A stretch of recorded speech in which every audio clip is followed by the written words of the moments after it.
Materi yang kedua adalah berkaitan dengan metode. Metode ini adalah salah satu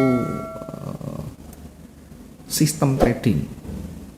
Sistem trading itu apa? Sistem trading adalah aturan main yang nanti kita buat sendiri sesuai dengan karakter kita, sesuai dengan pengalaman kita, bagaimana kita mengujinya, kemudian kita jadikan sebagai dasar kita untuk entry tiap hari ya. Dalam metode nanti ada beberapa yang harus kita perhatikan ya. Ada beberapa hal yang harus kita perhatikan. Satu di antaranya adalah recovery ya. Ini berkaitan dengan sistem trading. Pertama nanti harus yang kita pahami, setidaknya harus tahu secara teknikal atau kuasai teknikal, membaca pasar bagaimana, menentukan arah harga yang lagi tren bagaimana, kemudian menguji koreksi bagaimana dan sebagainya. Nanti kita belajar banyak ya. Intinya dalam sistem trading itu secara teknikal kita harus memahami. Kemudian target harus realistis ya. Pastikan targetnya adalah realistis. Ada batasan resiko. Ada batasan resiko.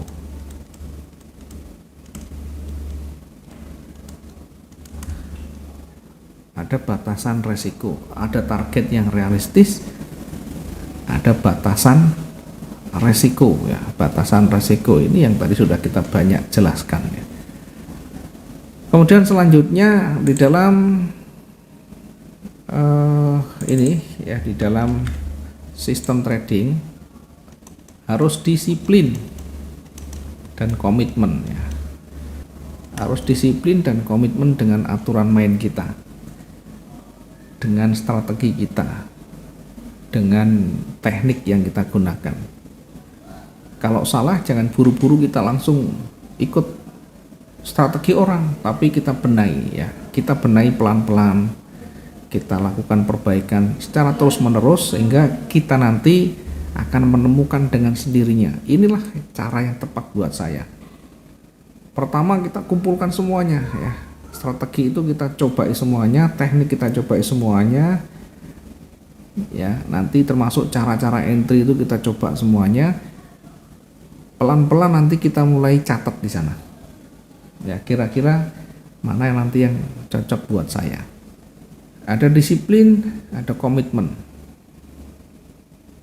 Yang kelima, mampu kontrol emosi.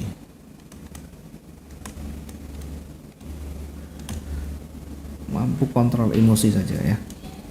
Ini yang paling penting juga nanti ya, bagian dari satu sistem. Oke, selanjutnya kita masuk ke analisa dulu ya. Kita masuk ke analisa. Ya, kita masuk ke analisa. Bagaimana cara kita menganalisa? Bagaimana cara kita membaca? Ya, pertama kita menggunakan teknikal, secara teknikal. Teknikal ini adalah kita analisa menggunakan candlestick, menggunakan chart yang ada. Metode yang kita gunakan adalah price action. Sehingga nanti saya tidak menggunakan Bollinger Band, tidak menggunakan RSI dan sebagainya, termasuk stochastic saya tidak menggunakan. Mungkin kalau moving average ada sedikit kita gunakan, tapi tidak banyak ya. Yang banyak murni adalah candlestick. Jadi kita hanya membaca secara candlestick murni dengan melihat secara kasat mata, kemudian kita nanti logika, kita buat simulasi yang sederhana, kita menempatkan entry kita di situ, kita siapkan recovery, selesai. Jadi betul-betul sangat sederhana, kita melihat tanpa bantuan banyak garis yang sana sini, ya hanya kita buat sendiri nanti, hanya untuk membantu kita memudahkan untuk menjelaskan atau paling tidak untuk menempatkan target-target kita. Yang paling penting adalah memahami secara chart candlestick. Fokusnya adalah dari visual ya. Kita lihat tampilan secara visual, secara kasat mata. Karena itu ketika kita setting candle, maka buatlah yang mudah kita kenali ya, dengan warna-warna yang mudah kita kenali seperti ini ya. Dengan warna-warna yang mudah kita kenali ya. Kebanyakan yang umum adalah warna merah untuk sell dan hijau untuk buy. Merah untuk sell, hijau untuk buy. Sehingga kita mudah, oh ternyata ini hijaunya mendominasi, oh ternyata ini merahnya mendominasi. Ya, nanti akan memudahkan kita mengenali. Kita lihat secara visual. Maka bahkan di awal tadi kita sudah membaca, menyampaikan ada kemungkinan akan bergerak naik dari perjalanan candle yang terbentuk mulai menghijau di sini.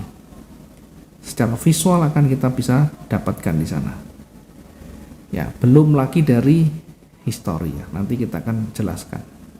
Pasar itu selalu ada petunjuk. Ketika dia naik atau turun, selalu ada petunjuk. Jadi selalu ada petunjuk ya ketika dia mau bergerak naik atau turun. Sehingga benar-benar kita minimal bisa siaga ya, atau bisa antisipasi. Ya, kita bisa antisipasi semuanya. Kenapa pergerakan terjadi seperti ini ya? Kenapa pergerakan terjadi seperti ini? Ya, dia bergerak sangat panjang begini. Tentu kalau pergerakan seperti ini namanya news. Ada berita. Nah, nanti kita banyak belajar juga dengan fundamental ya. Jarang di kondisi normal dia bergerak sangat ekstrim begini ya. Ada tapi jarang sekali. Yang ada adalah berita jam 9. Apa beritanya? Ada berita di sini jam 9 itu ada factory orders ya. Jadi ini kalau kita lihat hasil beritanya merah atau melemah US dollar sehingga emasnya naik. Sebenarnya tidak harus kita melihat dari angka, tetapi setidaknya kita tahu di jam 9 ada berita yang mempengaruhi pergerakan dolar ya. Tentu nanti juga berpengaruh terhadap emas. Nanti kita akan kombinasi. Sebelum news itu dirilis, kita akan lihat gejalanya seperti apa. Asal kita jeli pasti ketemu ya.